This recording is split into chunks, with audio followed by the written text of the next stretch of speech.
도도해 보이고 빈틈없이 절대 안 주는 여자를 본 적이 있으시죠?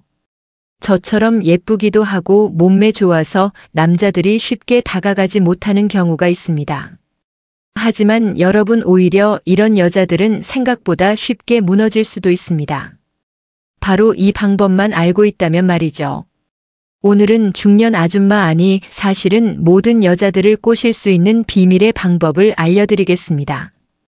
특히 아직 만난 지 얼마 안 되었거나 만지 얼마 안 된 여자와 잠자리를 하지 않았을 경우에 최고의 방법이니, 잠자리를 해보고 싶은 여성이 있는 경우 끝까지 시청해서 성공하시길 바랄게요. 그럼 시작하겠습니다. 그 전에 이 영상을 만들기 위해 준비하다가 다음날 출근이 늦어서 기분 나쁜 김 부장한테 훈남정 이설을 위해서 구독 버튼 1번씩만 눌러주시면 감사하겠습니다. 일단 기본적으로 이 여자가 아직 나를 사랑하지 않는다고 하더라도 불편해하지 않거나 어느 정도 호감은 있는 상태여야 해요. 그걸 알아볼 수 있는 기본적인 2가지 방법을 간단히 소개해 드릴게요. 첫 번째, 전화할 때 내 질문에 단답형이 아니어야 한다. 여러분, 카페를 한번 가보세요. 여자들은 중학생이고 중년 아줌마고 간에 핸드폰을 손에서 놓지 않습니다. 늘 쥐고 있죠. 그래서 남자가 보내는 카톡에 여자가 대답이 없거나 바빠서 확인이 늦었다, 말도 안 되는 이야기입니다. 더 최악인 경우는 카톡을 보는데 대답이 항상 단답형이어도 문제입니다. 예를 들어 남자가 이제 뭐해, 자려고 누웠어 라고 카톡을 보냈는데 여자가 네 이런 식으로 대답하고 남자에게 다시 뭘 묻지 않거나 단답이면 아예 가능성이 없을 확률이 높아요. 이런 여자들은 제가 앞으로 알려드릴 고수의 비법이 통하지 않습니다. 이런 말씀드려 안타깝지만 이런 여자가 있다면 포기하시고 다른 여자를 빨리 낚아채는 게 낫습니다. 2번째, 단둘이 만날 수 없다. 안 주던 유부녀도 주게 만들려면 일단 여자와 만날 수 있어야 하는 사이여야겠죠. 예를 들어 등산 모임에서 알게 되어 남자가 호감을 갖고 있어서 여자에게 계속 단둘이 만나자고 할 때 여자가 이러면 문제입니다. 다 같이 만나요? 전체 모임 때 만나요? 이런 식으로 단둘이 만나지 않으려고 대놓고 까버리면 절대로 안 됩니다. 여자는 기본적으로 호감은 아니더라도 단둘이 만나는 것을 거절할 정도의 사이 남자에게 자신의 몸을 허락하지 않기 때문입니다. 그러니 기본적으로 이 2가지는 가능할 때 여자가 몸을 허락할 수 있습니다. 아시겠죠? 그럼 여자가 완전히 미치게 만드는 방법, 첫 번째, 옆에 앉아서 어깨 닿기. 뭐 당장 이 여자의 허리춤을 만지고 싶은데 라고 생각하실 수도 있어요. 그러시면 안 돼요. 조금만 참으세요. 미국의 성형 구조에 따르면 남자는 시각적인 반응에 약하지만 여자는 반대로 다른 감각을 느낄 때 혹분하는 법이라고 합니다. 예를 들어 남자는 섹시한 속옷을 볼 때 자극을 얻는다면 여자는 후각, 청각 그리고 야릇한 상상을 할 때 기분이 좋아져 달아오르게 됩니다. 그러니 무턱대고 손을 잡는다거나 기회를 받다가 꼬리를 감싸버리고 내가 이 여자를 접수했다고 생각하면 큰일 납니다. 다시 돌아와서 어깨를 닿으면 여자는 이 남자가 지금 뭐하는 거지 싶으면서 싫지 않습니다. 어깨 닿는 게 뭐 잘못인가요?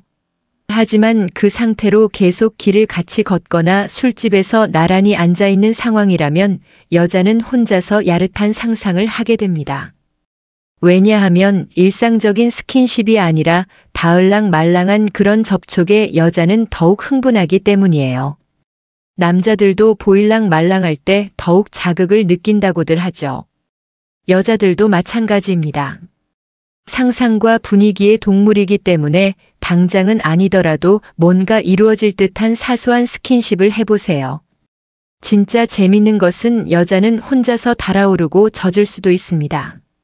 제 말이 거짓말 같죠? 정말 어디서도 들을 수 없는 고수의 방법이었습니다. 절대 안 주던 여자가 주게 만드는 방법, 2번째, 눈맞춤, 입맞춤이 아닙니다. 눈맞춤입니다. 여러분이 대화에서 제일 중요한 것은 무엇이라고 생각하나요? 여자들이 말하는 대화에서 제일 중요한 것은 대화의 주제나 앉아서 이야기 주고받는 시간이 아닙니다. 바로 눈맞춤입니다. 대화하면서 눈맞춤 아이 컨택이 중요한 이유는 바로 여자에게 인김을 주기 위해서입니다. 여자를 부끄럽게 만드는 것입니다. 여러분 유부녀들이 헬스장에 가서 바람을 많이 피우는 것을 알고 계셨나요? 영국의 한 대학에서 진행한 연구에서 여자들이 운동을 하며 바람을 피거나 설레이는 이유에 대해서 다음과 같이 설명했습니다. 여자가 운동을 하며 심장이 뛰게 되면 여자 스스로 남자를 보고 심장이 뛰는 것으로 착각을 해서 설레이는 느낌을 만든다고 합니다. 여자를 빤히 쳐다보게 되면 부끄러움을 느끼고 그것이 여자를 설레이게 만드는 포인트가 됩니다. 여자가 눈을 먼저 피하기 전까진 웬만하면 여자의 눈을 계속 보면서 말을 해야 합니다. 이런 행동만으로도 여자는 무조건 남자에게 압도당하게 됩니다. 나를 압도하는 남자를 만난 여자는 남성에 대해 계속해서 궁금해하게 되고 그 궁금함이 결국 침대에서의 모습까지 궁금하게 만드는 것입니다. 여기서 조금 더 응용사를 하시는 오빠들은 이렇게 알 수 있죠. 여자와 나란히 앉은 술집 예를 들어 미자카야 같은 곳에 닷지 테이블이 있죠. 거기 나란히 앉아서 여자와 어깨를 슬며시 부딪히거나 닿은 상태에서 지그시 쳐다보는 것입니다. 그럼 둘 사이의 거리도 가깝겠죠. 이 남자가 무슨 싸이건 간에 여자는 눈을 조금씩 피하게 됩니다. 하지만 그 상태에서 들어오는 남자의 남성미에 그만 이성을 잃기 쉽습니다. 그래서 여자를 조금 아는 남자들이 그렇게 술만 먹었다 하면 여자와 이자카에 가서 나란히 앉으려고 하는 것이죠. 이제 궁금증이 해소가 되셨나요? 아직도 조금 잘 모르시는 분들을 위해 마지막 비법까지 소개해 드릴게요. 귓속말 아까 여자는 후각 청각에 예민하다고 했죠. 맞습니다. 여자는 전화를 할 때도 그렇고 남자의 목소리에 더 매력을 느끼며 게다가 야릇한 자극이 들어가면 정말 여자를 꼴로 보낼 수 있는 마법의 비법입니다. 아까 예를 들었던 닷지를 생각하면 참 좋습니다. 나란히 앉아서 빤히 바라보며 이야기하다가 너무 말이 잘 안 들리지 않냐면서 별 이야기도 아닌데 괜히 여자 귀에다 대고 속삭이는 것입니다. 안 들린다니 어쩔 수 없고 자신의 귀를 허락하면서 뚫고 들어오는 남성의 중저음 목소리에 여자는 진짜 혼자서 젖어버려서나 오늘 이 남자와 끝까지 가야겠다는 생각에 준비하려고 갑자기 화장실에 갔다 온다고 할 수 있습니다. 이서가 준비한 이야기는 여기까지였습니다. 여러분은 여자들이 어떤 남자에게 자신을 허락한다고 생각하시나요? 뭐 무조건 잘생긴 남자거나 돈 많은 남자 아닙니다. 그렇게 따지면 부자 아니면 여자와 손도 못 잡죠. 그렇지 않습니다. 바로 고수들만 알고 있는 여성의 심리 공략 방법이죠. 제가 알려드린 이런 방법은 어디서도 듣기 힘든 정말 여자를 잘 아는 여자의 마음에서 나오는 솔직한 이야기에 기반한 것입니다. 혹시 이 방법들 말고 여자를 공략하는 방법을 아신다면 댓글로 자유롭게 의견 남겨주세요. 그리고 꼭 성공하셔서 좋은 추억 남기시면 저는 그걸로 더 바랄 것이 없습니다. 이 영상을 시청하시는 모든 분들에게 항상 사랑이 가득하고 행복한 나날들 보내시길 바랍니다.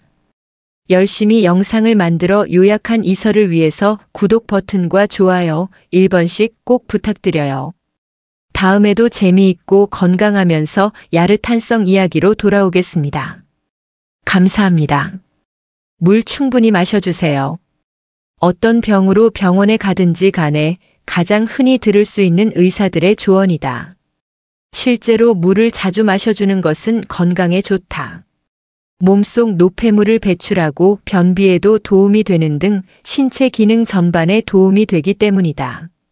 그러나 무조건 많이 마시는 것이 정답은 아니다.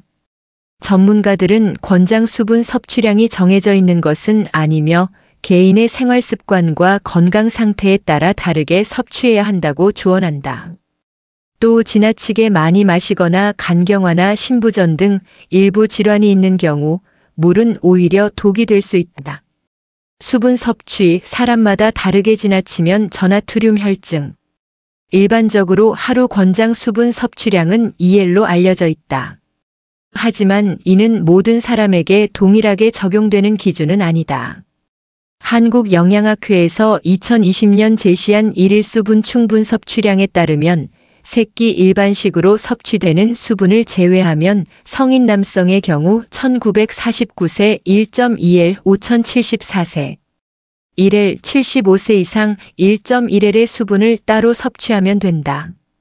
여성의 경우 1964세 1L, 6574세 0.9L, 75세 이상 1L을 추가로 섭취해주면 된다. 이때 추가적인 수분은 흰 우유나 물로 섭취해주는 것이 좋다. 가공음료는 당류나 나트륨이 많아 비만과 심혈관 질환을 유발할 수 있기 때문이다. 한편 수분을 지나치게 섭취할 경우 저나트륨 혈증으로 이어질 수 있어 주의가 필요하다. 저나트륨 혈증이란 나트륨 수치가 혈액 1L당 135mmol 미만인 경우를 가리킨다. 물을 지나치게 많이 마시게 되면 체내 나트륨 농도가 옅어져 저나트륨 혈증이 유발될 수 있다. 저나트륨 혈증은 나트륨 수치가 리터당 125mmol이 되기 전까지는 큰 증상을 일으키지 않지만 그 이하로 낮아지는 경우 두통, 오심, 구토, 흥분 등의 증상을 동반한다. 심한 경우 정신 이상이나 의식장애, 간질발작 등이 올 수 있으며 사망에 이르까지도 한다. 간경화 신부전 환자노인 수분 섭취 조절해야. 대개의 경우 앓고 있는 질환이 있다면 수분 섭취는 도움이 된다.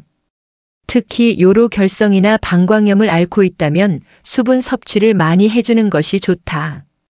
결석이나 세균을 배출하는데 수분 섭취가 도움이 되기 때문이다. 또 치질 예방에도 도움이 된다. 그러나 간경화와 신부전 환자의 경우 지나친 수분 섭취는 독이 될 수 있다. 먼저 간경화 환자의 경우 간 기능이 떨어져 있기 때문에 삼투압을 조절하는 알부민의 농도가 낮아 수분을 몸 곳곳에 보내는 게 어렵다. 이 상태에서 물을 많이 마시게 되면 배에 물이 차는 복수를 겪게 될 수 있다.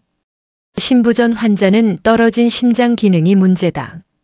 이 때문에 혈액을 제대로 내보내지 못하는데 이 상태에서 물을 많이 마시게 되면 심혈관에 고이는 혈액량이 증가하게 된다. 이에 따라 혈관 압력이 높아지고 결국 수분이 폐나 뇌로 이동해 부종이 생길 수 있다. 한편 노인도 수분 섭취에 주의가 필요하다. 신체 활동이 적고 신진대사량도 적기 때문이다. 따라서 필요 이상의 수분이 들어오면 소화불량이나 피로감 또는 저나트륨 혈증을 겪을 수 있다.